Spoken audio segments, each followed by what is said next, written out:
Did you know scientists once detected a sound from the ocean so loud and mysterious they thought it might be a sea monster?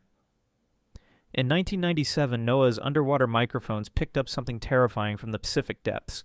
It was louder than any blue whale call and traveled over 3,000 miles across the ocean floor. They called it the BLOOP. The ultra-low frequency sound registered at just 20 hertz, far below what human ears can detect. Scientists were baffled. No known marine animal could produce something this massive. Theories ran wild. Ancient sea creatures, alien submarines, even Cthulhu himself. For years, marine biologists studied the recordings, trying to solve the mystery. The sound's unique signature didn't match any biological pattern they knew. Then in 2005, they finally cracked it. The bloop wasn't from any creature at all. It was the sound of a massive iceberg breaking away from Antarctica's ice shelf. The ice movement was so enormous it created acoustic waves that traveled thousands of miles underwater.